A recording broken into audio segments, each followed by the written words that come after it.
गोविंद जय राधा जी की जय जय रुक्मण जी की जय राधा जी की जय रुक्मिणी जी की जय राधा जी की जय जय रुक्मण जी की जय जय राधा जी की जय रुक्मिणी जी की जय मोकटे बंसी वाले की जय जय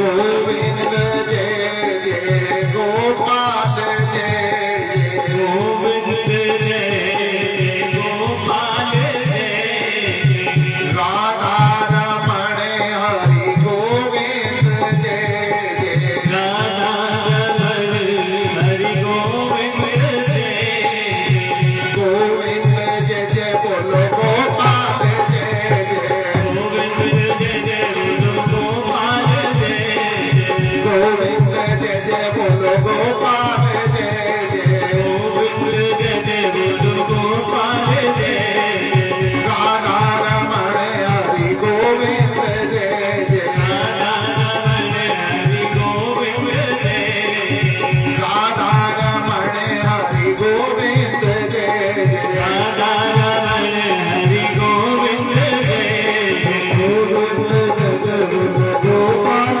जय जय गोविंद जय जय वीर गोपाल जय गोविंद जय जय गोपाल जय जय गोविंद जय जय गोपाल जय राधा रमण हरि गोविंद जय राधा रमण हरि गोविंद जय राधा रमण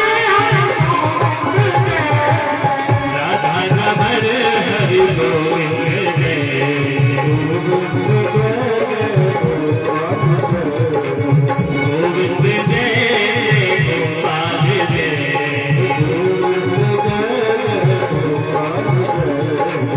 गोविंद जय गोपाल जय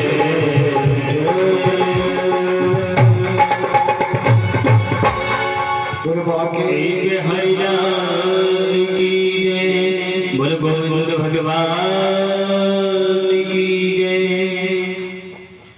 परम मंगल में परात्पर अकलेश्वर अकारण करुणा वरुणालय भक्तवांछित कल्पतरु श्री विनिंदित पीतांबरधारी बाल कृष्ण लाल की वांगमयी मूर्ति श्रीमद् भागवत महापुराण है।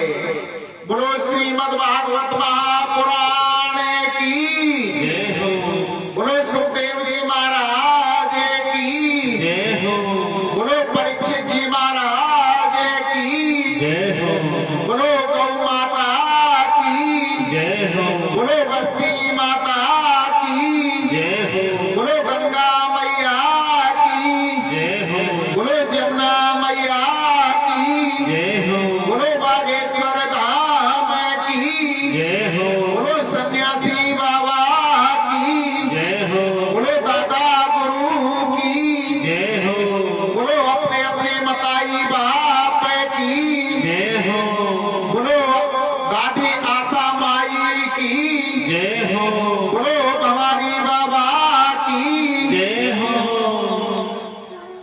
जय जय श्री राधे श्याम साधु जी सीताराम प्रेम से बोलो राधे श्याम परम आदरणीय सर्वमात्र शक्ति पिता तुल्य पुरुष शक्ति विप्र समाज संत समाज मेरे संगीतकार भक्त श्रोता और जहां तक मेरी आवाज जा रही है वहां तक के सभी भक्त प्रेमियों को मैं डॉक्टर संजय भारद्वाज व्यासपीठ से चरणों में कोटि कोटि नमन करता हूं। बोलो राधे राधे। सिया राम में सब जग जानी। भैया करहूं प्रणाम जोर जोग पानी। आज दूसरी दिवस की कथा में प्रवेश करने से पूर्व जो कलयुग के अवतारी हैं, जिनका चारों युग में प्रताप है, ऐसे वीर बलवंत हनुमंत लाल के चरणों में हम दंडवत प्रणाम करते हैं, प्रार्थना करते हैं। अगर भगवान की कथा का कोई सच्चा श्रोता है तो वो हनुमान जी महाराज हैं, और अगर कोई सच्चा वक्ता है तो वो भी हनुमान जी महाराज। करने वाले वो हैं, कराने वाले वो हैं, हम और आप तो मात्र एक निमित्त हैं। ऐसे वीर बलवंत हनुमंत लाल के चरणों में हम दंडवत प्रणाम करते हैं, प्रार्थना करते हैं। कथा प्रारंभ होत है, आओ वीर हनुमान, आसन आए विराज कर, करौ सर्व कल्याण। ऐसे वीर बलवान हनुमंत लाल के चरणों में दंडवत प्रणाम है, हमारी प्रार्थना। श्री सूत जी महाराज वर्णन करते हैं कि हे मुनि श्रेष्ठों, कल हमने भागवत जी के महत्व का स्मरण किया। क्यों कराई जाती है भागवत, और इससे क्या फल प्राप्त होता है, इसके क्या नियम हैं, इन सब बातों का शुद्ध विवेचन जिसमें किया गया था वो श्रीमद् भागवत महात्म था। आज हम भागवत जी के प्रथम स्कंद में प्रवेश करते हैं। आपको एक बात बतलाऊंगा, जितने भी हमारे ग्रंथ हैं ना, तब हम उनकी स्तुति करते हैं तो किसी न किसी देवता की स्तुति की जाती है। जैसे आप देवी भागवत को पढ़ोगे तो माता रानी देवी की उसमें स्तुति की गई है सर्वप्रथम। विष्णु पुराण को पढ़ोगे तो विष्णु जी की स्तुति की गई है। शिव पुराण को पढ़ोगे तो शिव जी की स्तुति की गई है। रामायण को पढ़ोगे तो राम जी की स्तुति की गई है। परंतु श्रीमद् भागवत ग्रंथ एक ऐसा है जिसमें किसी देवता का नाम लेकर के स्तुति नहीं की गई, सत्य की स्तुति की गई है। और सत्य क्या है? सत्य परमात्मा है। जन्माद्यस्य यतो न भयाति तरस, चार्ते स्ववेद्य स्वराटः, तेन ब्रह्म हृदय आदि कवयो मुह्यन्ति यत् सूर्यः,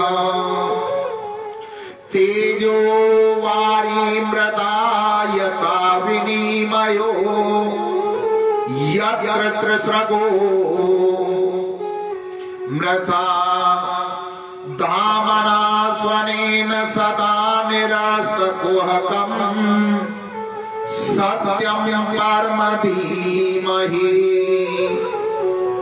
कितना सुंदर वर्णन किया गया है कि जिस परब्रह्म परमात्मा की इच्छा मात्र शक्ति से ये संसार बनता है, पालित होता है और अंत में प्रलय हो जाती है। प्रारंभ में भी वो परब्रह्म परमात्मा था, और जब ये सृष्टि रची गई तो हमारे और आपके रूप में ईश्वर अंश जीव अविनाशी, ईश्वर ही का अंश जीव है, ये सृष्टि रची गई। और जब ये प्रलय हो जाती है तो केवल परब्रह्म परमात्मा अवस्था है। पहले भी परमात्मा था, मध्य में भी परमात्मा है, अंत में ही परमात्मा मिलता है। ऐसे ही श्रीमद् भागवत जी में प्रथम श्लोक में सत्य की स्तुति की गई है। और जब भागवत जी का मध्य आता है वहां भी सत्य की स्तुति की गई है। और जब भागवत जी के अंतिम पड़ाव पर आप जाओगे तो वहां भी सत्य की वंदना की गई है। और तुलसीदास बाबा ने भी रामायण में एक बड़ी सुंदर चौपाई लिखी है। धरे मन दूसर सत्य समाना, आगम निगम पुराने बखाना। धर्म से बड़ा, सत्य से बड़ा कोई धर्म नहीं है, इसका वेदों में पुराणों में वर्णन किया गया है। इसलिए हमें संकल्प लेना चाहिए कि अधिक से अधिक जीवन में सत्य बोलेंगे। जब आप सत्य बोलोगे तो कहीं भी कैसे भी डोलोगे। अगर आपने एक झूठ बोला, उस झूठ को छिपाने के लिए आपको 10 झूठ बोलने पड़ेंगे, और उन 10 झूठों को छुपाने के लिए आपको सैकड़ों झूठ बोलने पड़ेंगे। पाप का पगला भारी होता चला जाएगा। इसलिए जीवन में सत्य को अपनाना चाहिए।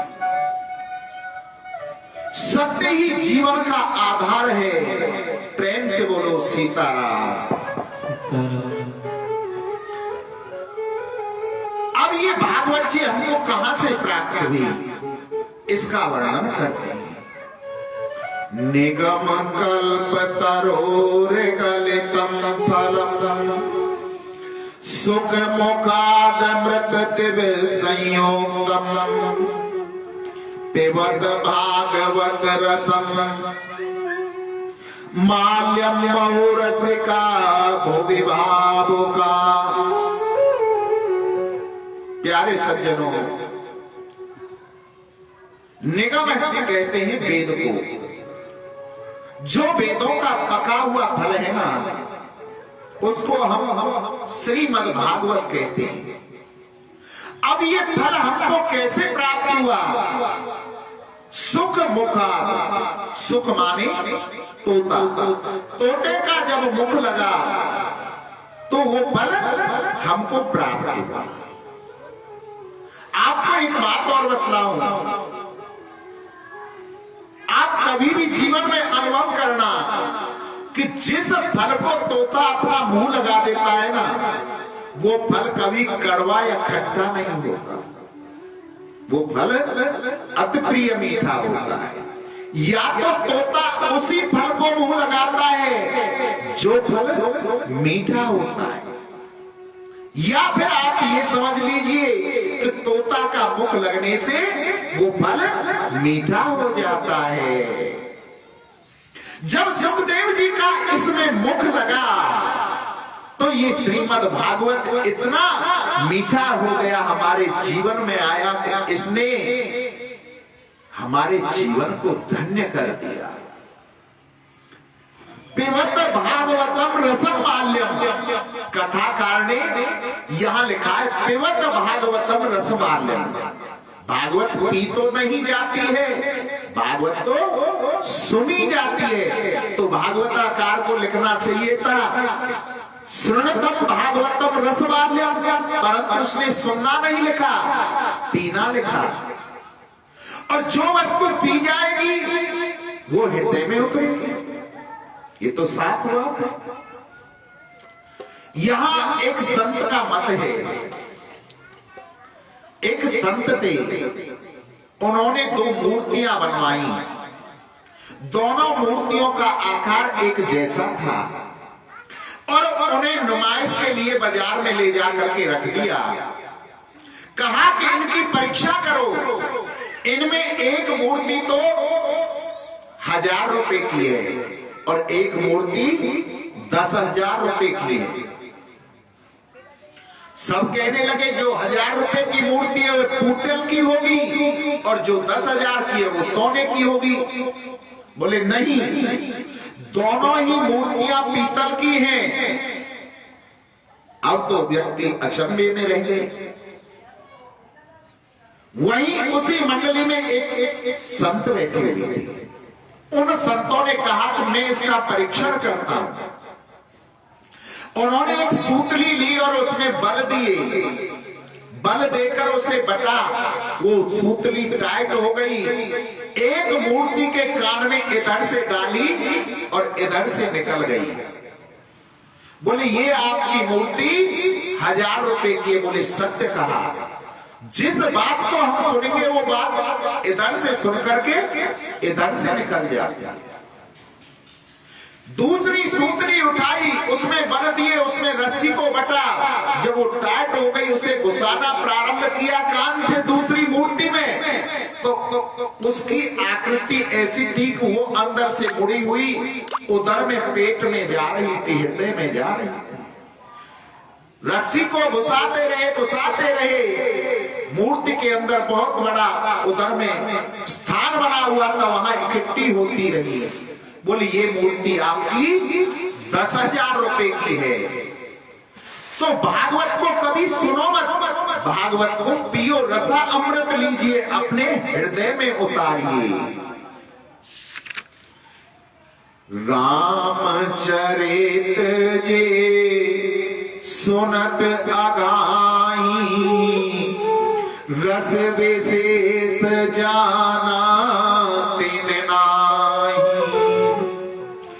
जिन हरि कथा सुनी नहीं काना, श्रवण रांद्र आही भुवन समाना। मनुष्य जीवन पाकर के भी और हमने इन कानों से भगवान की कथा को नहीं सुना, तो ये हमारे कान सर्प के बिल के छिद्र के समान हैं। इसलिए जो परमात्मा ने हमें ये कान दिए, इनसे भगवान की कथा को सुनो। जो नेत्र दिए हैं, इन नेत्रों से प्रभु के दर्शन करो, उनकी छवि को निकालो। सूत जी के इतने प्रश्न सुनकर के मुनिवर कहने लगे कि हे गुरुवर, हमारे मन में यहाँ कुछ प्रश्न उठ रहे हैं, आप कहो तो उन प्रश्नों को पूछ लें, जिज्ञासावश। तो सूत जी ने कहा अवश्य पूछिए, मन में कोई शंका नहीं रखनी चाहिए। तो मुनिवरों ने प्रश्न किया कि आपसे हम 1 नहीं, 2 नहीं, 3 नहीं, आज 6 प्रश्न करेंगे। पहला प्रश्न हमारा आपसे यह है कि मनुष्य के लिए परम धर्म क्या है? क्या 4 बजे उठ करके मंदिर जाना मनुष्य का परम धर्म है? आखिर व्यक्ति के लिए परम धर्म क्या निरूपण किया? दूसरा प्रश्न हमारा आपसे यह है कि जब हम मंदिर में जाते हैं तो वहां एक बहुत बड़ी भ्रांति देखने को मिलती है। कोई कहता है कि देवी मैया सबसे बड़ी है, कोई कहता है कृष्ण जी सबसे बड़े हैं, कोई कहता है भोले बाबा सबसे बड़े हैं, और कोई कहता है राम जी सबसे बड़े हैं। आखिर कौन इनमें सबसे बड़ा है? तीसरा प्रश्न हमारा आपसे यह है कि वेद में जब परमात्मा का नाम अजन्मा कहा गया, तो वो परमात्मा दशरथ पुत्र श्री राम कैसे बना? देवकी वसुदेव पुत्र श्री कृष्ण कैसे बना? चौथा प्रश्न आपसे हमारा यह है, कोई कहता है कि भगवान का एक अवतार है, और कोई कहता है भगवान के 10 अवतार हैं, और कोई कहता है भगवान के 24 अवतार हैं। कोई कहता है हरि अनंत, हरि कथा अनंता। आखिर प्रमाणिक रूप में भगवान के कितने अवतार हैं? पांचवा प्रश्न हमारा आपसे यह है, वक्ता कौन श्रेष्ठ है? जो छोटी सी बात को बड़ा चढ़ा करके कहे वो वक्ता श्रेष्ठ है, या बहुत बड़ी बात को छोटे से संक्षिप्त रूप में समझा दे, अर्थात गागर में सागर को भर दे, कौन सा वक्ता श्रेष्ठ है? और छठा प्रश्न आपसे हमारा यह है जब परमात्मा ने अपनी लीलाएं इस पृथ्वी पर की और प्रभु जब इस लीलाओं को करके अपनी इस पृथ्वी को छोड़ करके गए तो पृथ्वी तो अकेली पड़ गई होगी। वो किसकी शरण में गई? और जब स्वयं भगवान ने अपने मुख से गीता जी में कहा है, परित्राणाम साधूनाम विनाशाय च दुष्कृताम धर्म संस्थापनार्थाय संभवामि युगे युगे। कि जब जब धर्म की हानि होती है तब तब मैं धर्म की स्थापना करने के लिए प्रत्येक युग में आता हूं। तो भगवान ने किसका रूप धारण किया? हमारे आपसे ये 6 प्रश्न हैं, आप कृपा करके इनका उत्तर दे दीजिए। श्री सूत जी महाराज कहने लगे कि आपने 6 प्रश्न बड़े अति सुंदर किए हैं, परंतु मैं आपके इन 6 प्रश्नों का उत्तर देने से पूर्व श्री सुखदेव जी का जन्म कराना अति आवश्यक है। पहले सुखदेव जी का जन्म कथा सुनेंगे, उसके बाद आपके इन 6 प्रश्नों का हम उत्तर देंगे। श्री सूत जी महाराज कहते हैं कि गोलोक में राधा रानी की गोद में सुखदेव जी खेला करते थे, खेलते थे। एक दिन राधा रानी ने सुखदेव जी से कहा कि हे बेटा, तुम मृत्यु लोक पर अर्थात पृथ्वी पर जाओ, वहां पर जन्म लीजिए और जन जन के अंदर कृष्ण कथा का हमारा प्रचार करिए। तो सुखदेव जी महाराज हाथ जोड़ करके कहने लगे कि हे माता, जो 2-4 माला आपके नाम की करता हूं ना मैं, उस मृत्यु लोक पर विष्णु की ऐसी माया है जो सबको अपने जाल में फंसा लेती है। मुझे उस मृत्यु लोक पर नहीं जाना। राधा रानी तो बड़ी दयालु है, जिनकी करुणा साक्षात बरसाने में बरसती है। वो राधा रानी कहने लगी कि हे बेटा, मैं तुमको वचन देती हूं कि तुम्हारे ऊपर माया का कोई प्रभाव नहीं होगा। लाडली, अद्भुत नजारा तेरे बरसाने।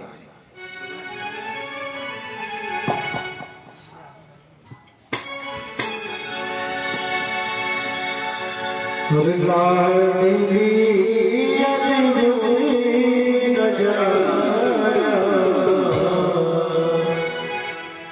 तेरे बरसाने में बेसहारा सहारा, तेरे बरसाने में। और दोनों हाथ और राधा रानी चरणों में दोनों हाथ बरसा देते हुए बोल गए, अद्भुत नजारा तेरे बरसाने में। सहारा तेरे बरसाने में। लाडली अद्भुत नजारा तेरे बरसाने है।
घड़ी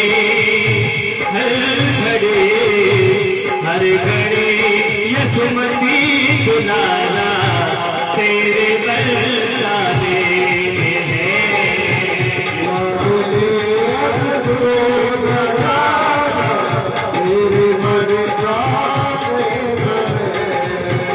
लाडली अद्भुत नजारा तेरे बरसाने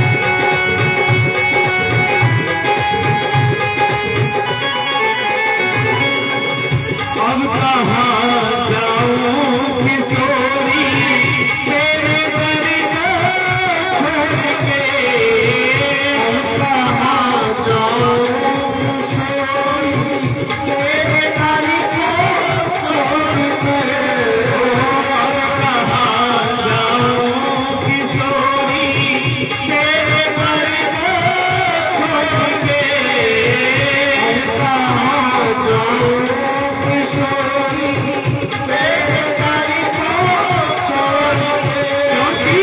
मेरे जीवन का सहारा तेरे बरसाने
बोलिए राधिका रानी जय हो।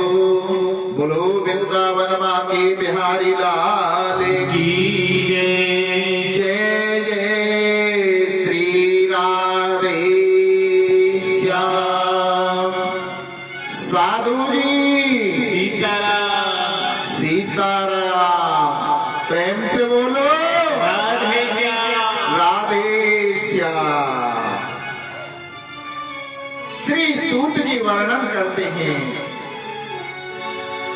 कि राधा जी ने कहा, बेटा सुखदेव तुम पृथ्वी लोक पर जाओ, मृत्यु लोक पर जाओ और जन जन में कृष्ण कथा का प्रचार करो। तो सुखदेव जी महाराज कहने लगे कि हे मां, उस मृत्यु लोक पर विष्णु की माया ऐसी है जो सबको अपने जाल में फंसा लेती है, मुझे आप यही रहने दो। तो राधा रानी ने कहा कि हे बेटा, मैं तुम्हें वचन देती हूं कि तुम्हारे ऊपर विष्णु की माया का कोई असर नहीं होगा। सुखदेव जी महाराज कहने लगे कि माता तुम्हारी आज्ञा शिरोधार्य है। माता की आज्ञा को शिरोधार्य कर लिया। प्रथम अवतार सुखदेव जी का कहां हुआ? कैलाश पर्वत पर एक तोता और तोती का जोड़ा रहता था। तोती के गर्भ में अंडे के रूप में आए और उस तोती ने अंडे को जन्म दिया। कैलाश पर्वत पर बहुत ठंडी थी, बर्फीली हवाएं चल रही थी। उसके कारण वो जो अंडा था वो फूट गया। किसी जीव का उससे प्रादुर्भाव नहीं हुआ, जन्म नहीं हुआ।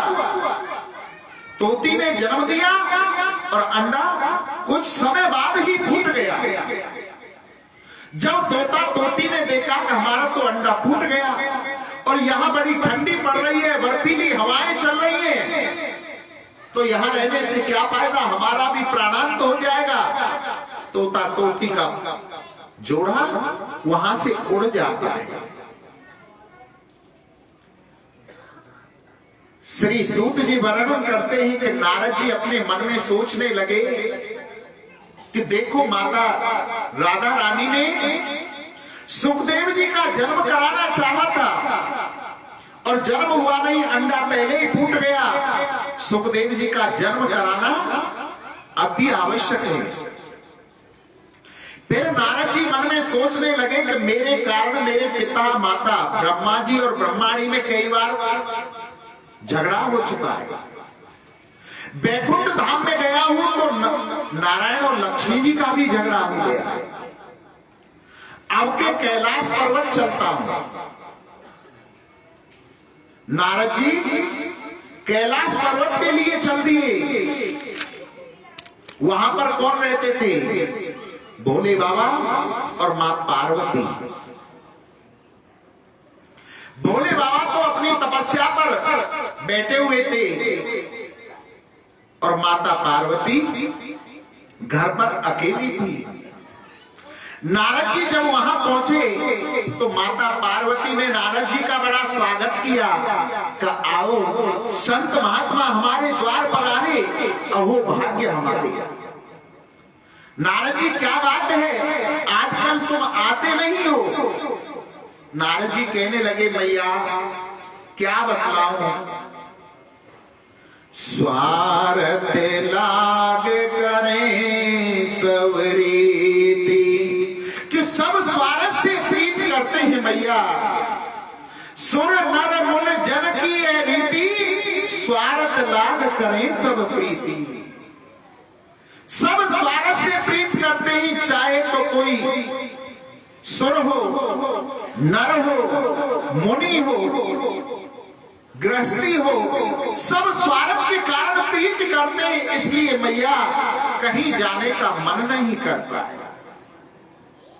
माता रानी ने एक पात्र में लड्डू ला करके दिए, एक पात्र में जल दिया और कहा कि आप जल पीजिए, लड्डू पाइए।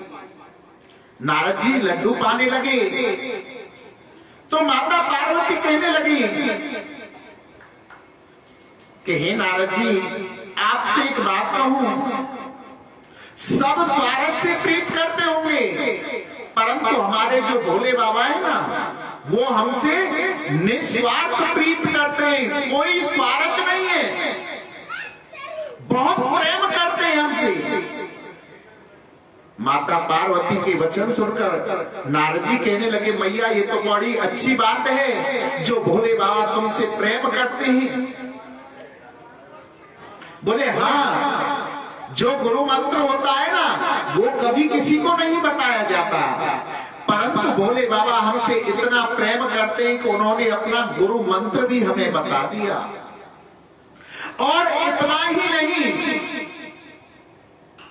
जिसके झांकी के दर्शन स्वप्न में किए जाते हैं, वो स्वप्न भी नहीं बताना चाहिए किसी को कि आज हमने इन भगवान के दर्शन किए। परंतु भोले बाबा तपस्या पर जिस झांकी का दर्शन करके आते हैं, शाम को लौट करके हमें बता देते हैं कि आज हमने इन भगवान के दर्शन किए, आज इन भगवान के दर्शन किए। नारद जी कहने लगे, मैया चोखो, बड़ा प्रेम करते हैं भोले बाबा आपसे। बोले हाँ। अच्छा तो एक बात बतलाओ, उनके गले में जो मुंडों की माला पड़ी हुई है ना, कभी ये बतलाया वो मुंड किसके हैं? इतनी बात सुन करके मैया पार्वती का तो दिमाग खराब। जिस माला को 24 घंटे अपने गले में डाल करके रखते हैं, उसके बारे में तो कभी भी नहीं बताया। बोले तो क्या खाक प्यार करते हैं तुमसे? इतना ही काफी था। बोले आप जानो, आपके भोले बाबा जाने, मैया हम तो जा रहे, हमें तुम्हारे बीच में नहीं पड़ना है। इतना कह करके नारद जी वहां से चल दिए और जाते जाते भोले बाबा को प्रणाम करके कहने लगे कि भोले बाबा प्रणाम, आपको मैया पार्वती ने बुलाया है। भोले बाबा तुरंत समझ गए कि नारद जी तुम निकल करके आए तो अवश्य बुलाया होगा। अब तो मैया पार्वती ने अपने वस्त्रों का परित्याग किया, सुंदर वस्त्रों का, आभूषणों को उतार दिया, मलिन वस्त्र धारण कर लिए और कोप भवन में चली गई। पुराने जमाने का नियम था कि जब घर मकान बनाया जाता था तो एक कमरा अलग से बनाया जाता था, जिसके बाहर लिख दिया जाता था कोप भवन, स्त्री को रूठने के लिए। जब स्त्री रूठ जाती थी तो उस कोप भवन में चली जाती थी। माता पार्वती ने मलिन वस्त्र धारण किए, आभूषणों का परित्याग कर दिया और कोप भवन में चली गई। भोले बाबा ने आकर के देखा कि देवी तो रुष्ट होकर कोप भवन में चली गई है। भोले बाबा अंदर गए और जाकर के कहने लगे कि देवी पार्वती क्या बात है? बोले आप चुप रहिए, आप कुछ मत बोलो, आप कपटी हो। भोले बाबा कहने लगे अरे देवी तुम क्या कह रहे हो? कपटी वो होता है जो किसी बात को छुपाता है, जिसके मन में कोई पाप होता है। और हमने तुमसे कोई बात नहीं छुपाई, यहां तक अपना गुरु मंत्र तुम्हें बता दिया। जिस झांकी के हम दर्शन करके आते हैं उस झांकी को आपको बता देते हैं और आप हमसे कपटी कह रहे हो। बोले हाँ, आज तक आपने बताया। आपके गले में जो ये मुंडों की माला पड़ी है जिसे 24 घंटा लटका के रखो, किसके से रहे? इतनी बात सुन करके भोले बाबा के नेत्रों में आंसू आ गए, अश्रु आ गए और कहने लगे हे देवी, अगर हम सच्चा प्रेम आपसे करते हैं तो उसका परिणाम ये मुंडों की माला है। जब जब आपने अपने शरीर का परित्याग किया तब तब आपके मुंड को हमने अपने गले में धारण कर लिया। अब तो पार्वती कहने लगी आप कपटी नहीं, आप तो महाकपटी हो। बोले अब क्या हुआ देवी? भोले बाबा कहने लगे कि आपने ऐसी कौन सी संजीवनी घोट के पी ली कि जो आप तो कभी मरते नहीं, बार बार मुझे ही मरना पड़ता है, मुझे भी तो वो संजीवनी बूटी दे दो। भोले बाबा कहने लगे कि हे देवी, हम अमर कथा का, श्रीमद् भागवत कथा का अमृत पान करते हैं।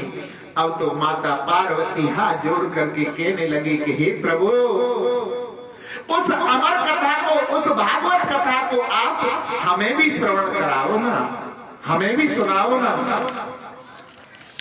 तब भोले बाबा कहने लगे कि हे देवी, जब हम कथा को करते हैं ना तो हम अपने नेत्रों को बंद कर लेते हैं और भागवत का नियम है कि भागवत एक आसन पर बैठ करके सुननी चाहिए। दूसरी बात, भागवत के बीच में उठना नहीं चाहिए। तीसरी बात, भागवत में कभी व्यर्थ की बातें नहीं बोलनी चाहिए। अगर कोई प्रसंग देना है तो कथा के अनुसार दीजिए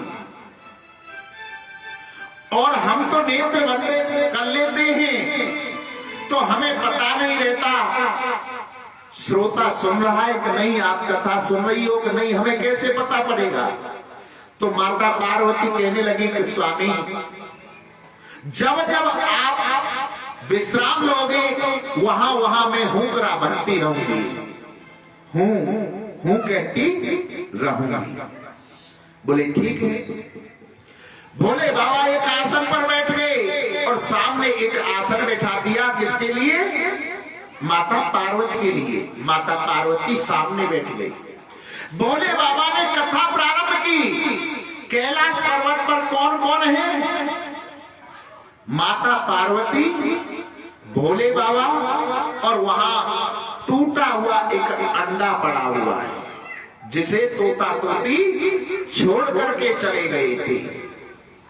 भोले बाबा ने कथा को प्रारंभ किया। जो टूटा हुआ अंडा था ना, वो जुड़ करके साबुत हो गया। और प्रथम दिवस की कथा जैसे पूरी हुई तो वो अंडे में से एक जीव का, तोते का प्रादुर्भाव हुआ। तोते ने जन्म ले लिया और भगवान की कथा को सुनने लगा। प्रथम दिवस की कथा पूरी हुई, द्वितीय दिवस की कथा प्रारंभ हो जाती है।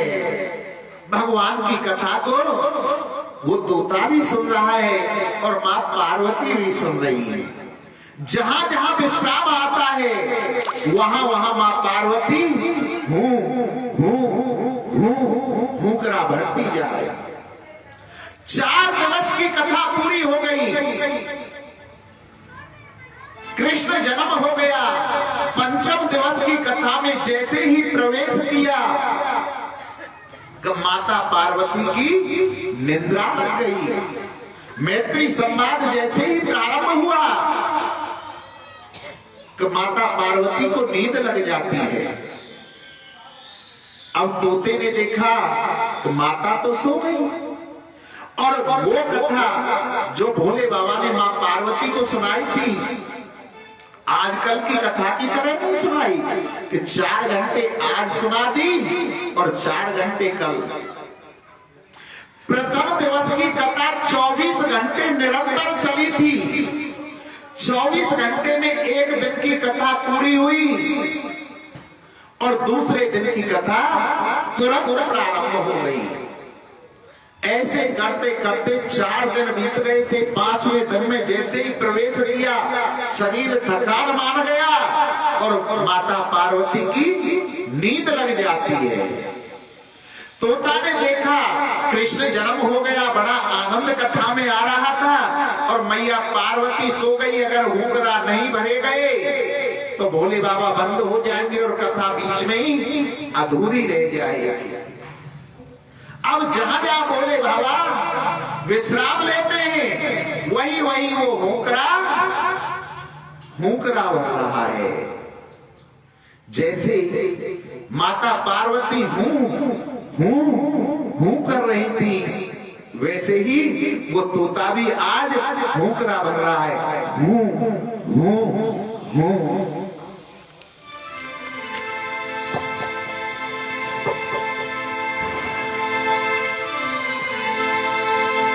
और समय समय की बात हर समय,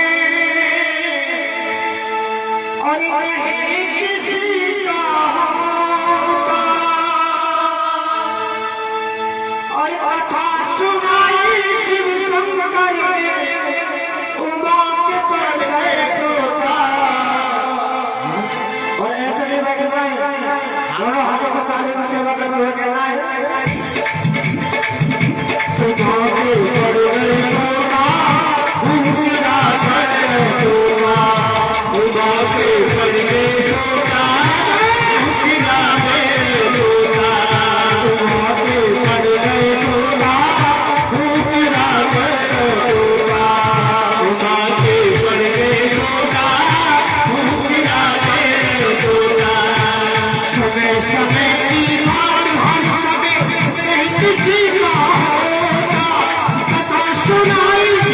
शंकर, उमा के पर गए सोता।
ईश्वर की अद्भुत माया है, ईश्वर की अद्भुत माया है, ईश्वर की अद्भुत माया है, जो करता वो होता है, बातें कर गए होगा, भूमिया रे जोड़ा, बातें कर गए जोड़ा, भूमिया रे जोड़ा।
साधु जी सीताराम सीताराम।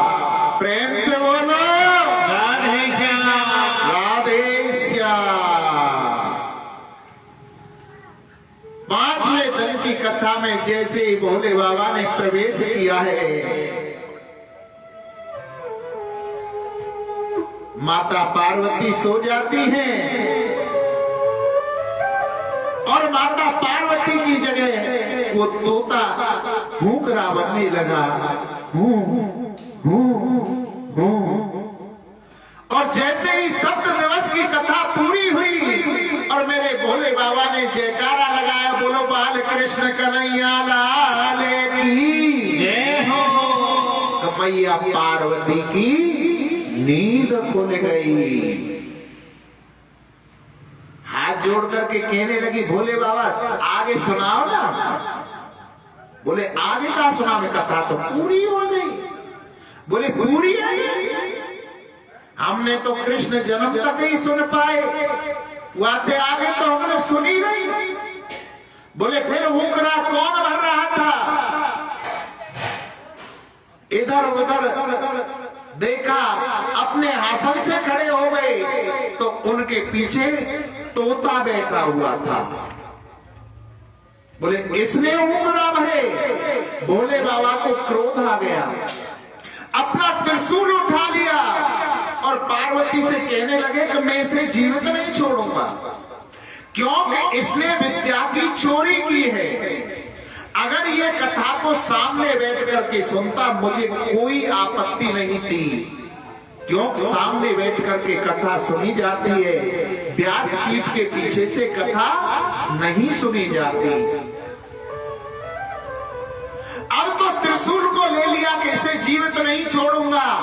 आगे आगे तोता उड़ रहा है और पीछे पीछे भोले बाबा अपनी त्रिशूल को लेकर के मारने के लिए चल रहे हैं। जिन्हें तीनों लोगों का स्वामी त्रिलोकी कहा जाता था भोले बाबा को, आज वो भी क्रोध में ये भूल गए कि जिसने अमर कथा सुन ली उसे मार कौन सकता है। जिस तोते ने उस कथा को सुन लिया, क्या उसे मार सकते? नहीं। कैलाश से नीचे उतरे बद्र का आश्रम पर, वहां पर व्यास जी की कुटिया बनी हुई थी, जिस कुटिया का नाम था सम्या प्रयास, और उनकी पत्नी का नाम था विकटा देवी। विकटा देवी अपने स्वामी से हाथ जोड़ करके कह रही है कि हे स्वामी, देखो बुढ़ापा आने को हो गया है हमें, और अब तक हमें कोई भी संतान नहीं हुई है। व्यास जी कहते हैं, देवी जिस दिन ठाकुर जी की कृपा आपके ऊपर हो जाएगी, हम पर हो जाएगी, हमें संतान भी हो जाएगी। ये बात आपस में महर्षि वेदव्यास और विकटा देवी कर रहे थे। उसी समय विकटा देवी को उबासी आती है, और उबासी के लिए जैसे ही मुंह को फाड़ा है तो वो तोता उड़ता हुआ आता है और विकटा देवी के उदर में प्रवेश कर जाता है, पेट में प्रवेश कर जाता है। भोले बाबा ने देखा कि वो तोता तो विकटा देवी के उदर में चला गया।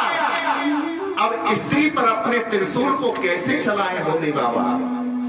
वहां से लौट जाते हैं। जिस गर्व की निंदा की जाती है,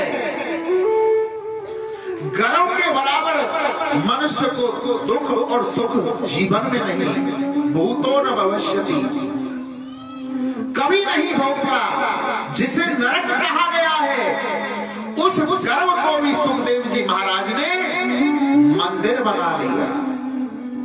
12 वर्ष उस गर्भ में रहे और उदर के अंदर से वेद मंत्रों की ध्वनि आती है। विकटा देवी अपने स्वामी महर्षि वेदव्यास जी से हाथ जोड़ करके कहती है कि स्वामी देखो, मेरे उदर से वेद मंत्रों की ध्वनि आ रही है। 12 वर्ष हो गए, इस बालक से तुम कहो ना ये जन्म लेकर के बाहर आ जाए। महर्षि वेदव्यास जी कहते कि हे पुत्र, हे पुत्र, हे बेटा, तुम निकल करके बाहर आओ, 12 वर्ष हो गए, तुम्हारी माँ को तकलीफ होती है। तो अंदर से आवाज आती है कि पिताजी मैं बाहर नहीं आऊंगा, क्योंकि बाहर विष्णु की माया ऐसी है, जीव को पृथ्वी पर आते ही अपने माया जाल में फंसा लेती है। महर्षि वेद व्यास जी कहते हैं कि हे पुत्र, मैं तुम्हें वचन देता हूं, तुम्हारे ऊपर माया का कोई असर नहीं होगा। सुखदेव जी कहने लगे कि मैं पिताजी आपकी बात का विश्वास नहीं करता। अगर स्वयं मायापति विष्णु आकर के मुझसे कहे तो मैं विश्वास करूंगा। ऐसा जीव इस सृष्टि में पहला सुखदेव था जिसका अभी तक जन्म नहीं हुआ, और स्वयं मायापति विष्णु भगवान ने जाकर के उदर में उसको दर्शन दिए। जन्म भी नहीं लिया है और उदर में ही पेट में भगवान विष्णु के दर्शन कर लिए। और विष्णुपति माया ने, विष्णु भगवान ने आशीर्वाद दिया कि जाओ बेटा, तुम्हारा जन्म तो होगा पृथ्वी पर, परंतु तुम पर माया का कोई असर नहीं होगा। सुखदेव जी महाराज जी का प्रादुर्भाव होता है। बोलो सुखदेव जी महाराज की जय। और जन्म लेते ही अपना नार काटा है, कंधे पर डाला और सीधे वन की ओर चल दिए। यम प्रवजन्तमनुपेतमपेत कीर्त्यम द्वैपायनो विरह कातर्याजुहाव पुत्रेति तन्मया तरवो विनोदसं सर्वभूत हृदयं मुनिमान तोष्मि। बेटा बेटा कहते हुए महर्षि वेद व्यास उसके पीछे जा रहे हैं, परंतु सुखदेव जी ने अपने पिता की ओर मुड़कर के भी नहीं देखा। हवाओं ने कहा कि पिताजी आप किसे पुत्र कह रहे हो?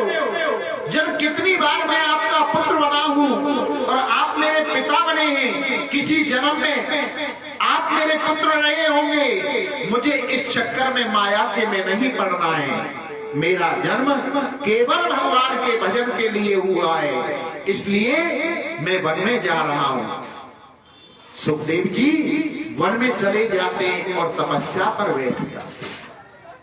श्री सूत जी वर्णन करते हैं कि हे मुनिवरों, आपने जो 6 प्रश्न किए थे, अब हम आपके उन 6 प्रश्नों का उत्तर देंगे।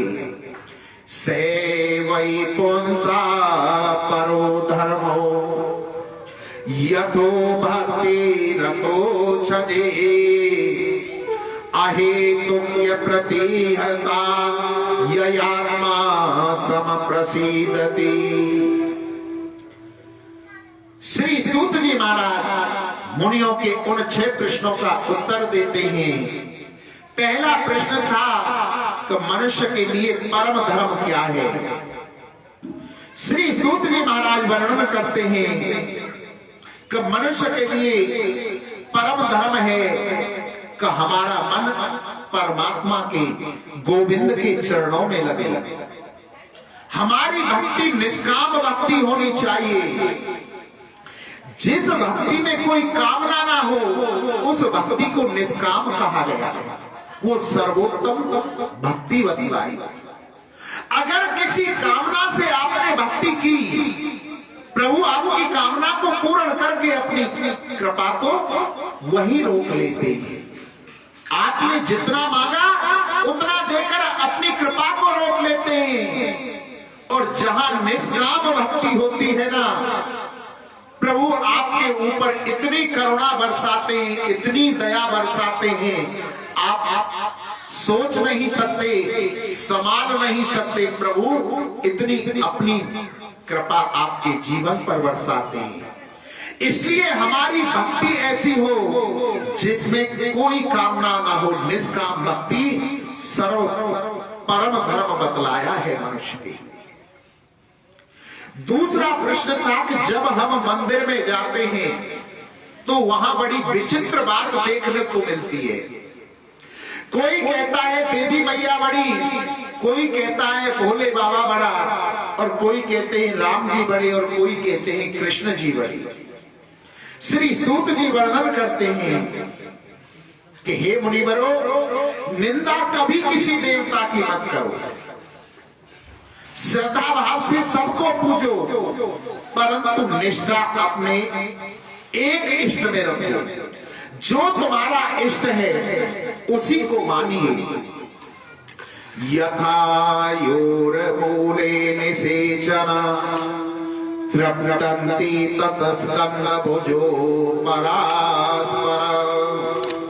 जैसे एक वृक्ष होता है ना, वृक्ष के ऊपर सैकड़ों पत्तियां, टहनियां होती हैं, उन टहनियों के ऊपर हजारों पत्ते लगते हैं, फूल आते हैं, फल आते हैं, परंतु उसकी जो मूल जड़ है ना, जो पृथ्वी में जाती है, वो एक होती है। ऐसे ही हमारे जितने भी देवी देवता हैं, सबके मूल विष्णु भगवान हैं। और स्वयं गीता जी में भगवान श्री कृष्ण ने अपने मुखारविंद से कहा है, अनन्यास चिंतयन्तो माम ये जना पुरिपासते तेषां नित्याभियोक्तानां योगक्षेम्यहम्। कि सब जीवों का आधार मैं हूं, मेरे से ही सबकी उत्पत्ति हुई है, इसलिए अपनी निष्ठा एक में रखें। तीसरा प्रश्न था कि भगवान को जब अजन्मा कहा तो वो दशरथ पुत्र राम कैसे बने, वसुदेव देव के पुत्र श्री कृष्ण कैसे बने। जब जब पृथ्वी पर अधर्म बढ़ा है, अत्याचार बढ़ा है, तब तब हर युग के अंदर प्रभु ने अपना रूप धारण किया है। किसी रूप में राम बने और कृष्ण रूप, किसी रूप में कृष्ण बने। जब जब होए धर्म की हानि, बाढ़ई असुर महाअभिमानी, तब तब प्रभु धरई शरीरा, हरई कृपानिधि सज्जन वीरा। जब जब पृथ्वी पर पाप बढ़ा है, तब तब मेरे प्रभु किसी न किसी रूप में अवतरित हुए। चौथा प्रश्न था आपका, कोई कहता है भगवान का एक अवतार होता है, कोई कहता है भगवान के 10 अवतार हैं, और कोई कहता है भगवान के 24 अवतार हैं, और कोई कहता है हरि अनंत हरि कथा अनंता। तो प्रमाणिक रूप से कितने अवतार हैं? श्री सूत जी वर्णन करते हैं, प्रमाणिक रूप से भगवान के 24 अवतार। पहला अवतार सनक सनंदन सनातन सनत कुमार के रूप में प्रभु का प्रथम अवतार। दूसरा अवतार वाराह अवतार है। तीसरा अवतार संत नारद जी के रूप में है। चौथा अवतार मेरे प्रभु का नर और नारायण के रूप में है। पांचवा अवतार भगवान कपिल देव जी के रूप में है। छठा अवतार मेरे प्रभु का दत्तात्रेय जी के रूप में है। सातवां अवतार मेरे प्रभु का यज्ञ भगवान के रूप में है। आठवां अवतार ऋषभ देव जी के रूप में है। नौवां अवतार मेरे प्रभु का पृथु भगवान के रूप में है। 10वां अवतार मत्स्य अवतार है। 11वां अवतार कश्यप अवतार है। 12वां अवतार धन्वंतरी अवतार है। 13वां अवतार मेरे प्रभु ने मोहिनी अवतार धारण किया। 14वां अवतार नरसिंह भगवान के रूप में है। 15वां अवतार मेरे प्रभु ने वामन भगवान के रूप में धारण किया। 16वां अवतार मेरे प्रभु का परशुराम जी के रूप में है। 17वां अवतार महर्षि वेद व्यास जी के रूप में है। 18वां अवतार मेरे प्रभु श्री राम के रूप में है। 19वां अवतार बलराम जी के रूप में है। 20वां अवतार मेरे प्रभु का मेरे गोविंद कन्हैया के रूप में है। 21वां अवतार हरि अवतार है। 22वां अवतार हंस अवतार, 23वां अवतार बुद्ध अवतार और 24वां अवतार कलिक अवतार। ये भगवान के 24 अवतारों का वर्णन है। राम कृष्ण दो एक हैं, अंतर नहीं निमेष, इनके नैन गंभीर हैं तो उनके चपल विशेष। इन 24 अवतारों में राम और कृष्ण जो दो अवतार हैं मनुष्य जीवन से अधिक जुड़े हुए हैं, जो मनुष्य को बहुत सुंदर शिक्षा देते हैं। राम ने अपने जीवन में जो किया वो हमें अपनाना चाहिए। जब हम रामायण को पढ़ेंगे तो हमें ज्ञात होगा कि पुत्र का पिता के प्रति क्या कर्तव्य होता है और पिता का पुत्र के प्रति क्या कर्तव्य है, भाई का भाई के प्रति क्या प्रेम होता है, ये रामायण से हमें पता चलता है। कृष्ण ने जो गीता में कहा वो हमें अपनाना चाहिए। राम और कृष्ण में कोई अंतर नहीं है। श्री सूत जी महाराज वर्णन करते हैं, सर्वप्रथम विष्णु ने अपना रूप धारण किया नारायण के रूप में, और नारायण ने अपने पुत्र किसको बनाया? नारायण की नाभि से कमल की उत्पत्ति हुई, जिस पर ब्रह्मा जी की उत्पत्ति हुई। नारायण के पुत्र हुए ब्रह्मा, और ब्रह्मा जी के पुत्र हुए वशिष्ठ, और वशिष्ठ के पुत्र हुए शक्ति, और शक्ति के पुत्र हुए पराशर, और पराशर के पुत्र हुए महर्षि वेद व्यास जी। ध्यान देइए, वेद व्यास जी कौन है और इन्होंने भागवत जी को कैसे लिखा? श्री सूत जी वर्णन करते हैं कि जब महर्षि वेद व्यास जी का जन्म हुआ, जन्म लेते अपनी मां सत्यवती से कहने लगे कि माता, हम भगवान का भजन करने के लिए वन में तपस्या करने जा रहे हैं। तो सत्यवती कहने लगी कि बेटा, तुम वन में चले जाओगे तो हम किसके सहारे रहेंगे? महर्षि वेद व्यास जी कहने लगे कि अगर माता आप अनुमति दोगे तो ही हम जाएंगे, अन्यथा नहीं। परंतु हम आपको वचन देते हैं, अगर आप हमें भेज दोगी, जब भी आप हमें याद करोगे हम तुरंत आपकी सेवा में हाजिर हो जाएंगे। माता सत्यवती ने महर्षि वेद व्यास जी को आज्ञा कर दी। महर्षि वेद व्यास जी उत्तराखंड में गए। उत्तराखंड में जाकर के बद्रीनाथ धाम आश्रम पर एक नदी के किनारे बहुत सुंदर कुटी बनाई, जिस कुटिया का नाम था सम्यप्रयास। वहां पर रहने लगे। भजन करने के लिए जैसे ही नेत्रों को बंद करके भजन करने के लिए बैठे हैं कि सारी पृथ्वी घूमती हुई दिखाई दी, और उस पृथ्वी पर कोई रो रहा है, कोई हंस रहा है, कोई सो रहा है, कोई मैथुन क्रिया में लगा हुआ है। ऐसे ही सृष्टि में व्यक्ति जीवन को व्यतीत कर रहा है। महर्षि वेद व्यास जी ने सोचा कि मुझे इस सृष्टि के लिए, इन जीवों के लिए कुछ न कुछ करना चाहिए। तो उन्होंने 4 वेदों की रचना की। ऋग्वेद, यजुर्वेद, सामवेद, अथर्ववेद, 4 वेदों की रचना कर दी। परंतु वेदों की भाषा इतनी जटिल थी, कठिन थी कि हर व्यक्ति उसको पढ़ नहीं सकता था। अर्थ शब्द का कुछ था और व्यक्ति अर्थ उसका कुछ निकालने लगा। वेदों में लगा दधि मांस बलि भक्षितम। दधि कहते हैं दही को, मांस कहते हैं उड़द को, बलि माने देना। मनुष्य ने अर्थ क्या निकाला?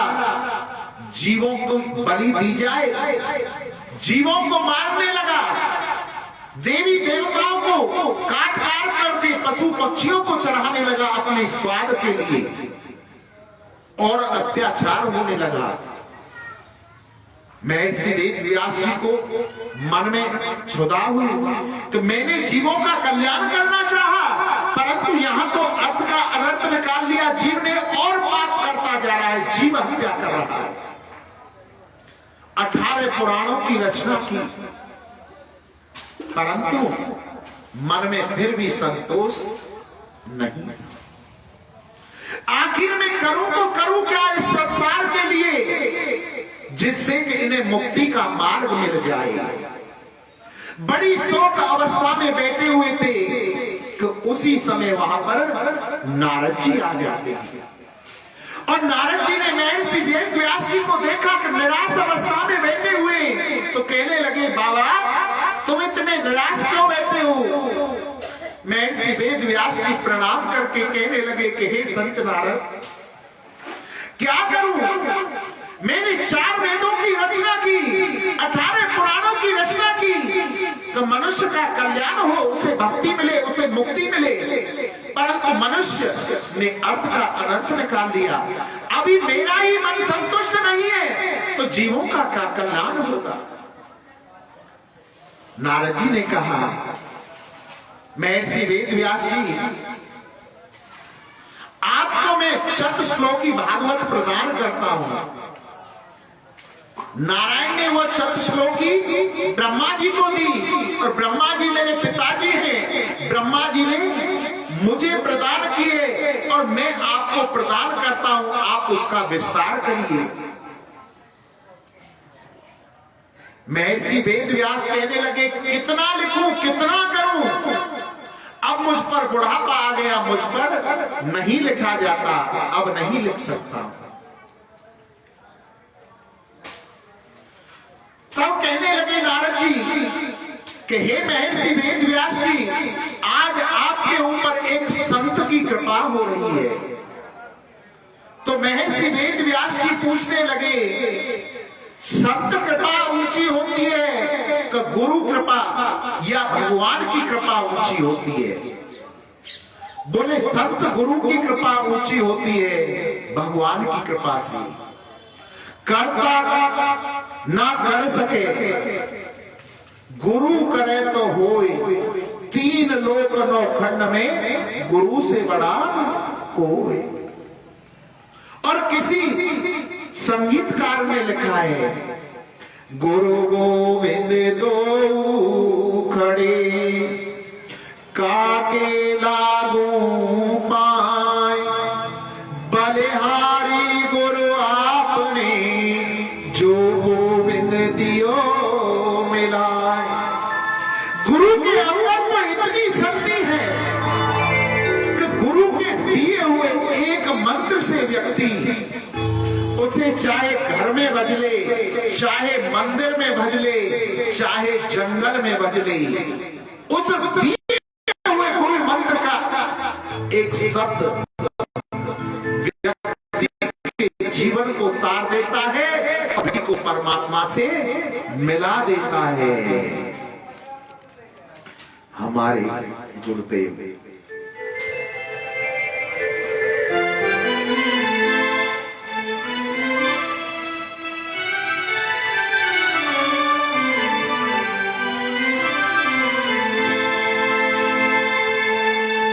अरे हमारे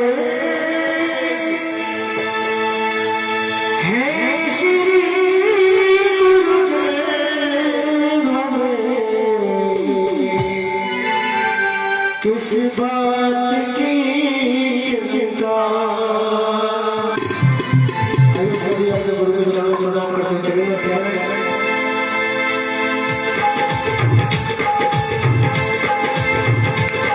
हमारे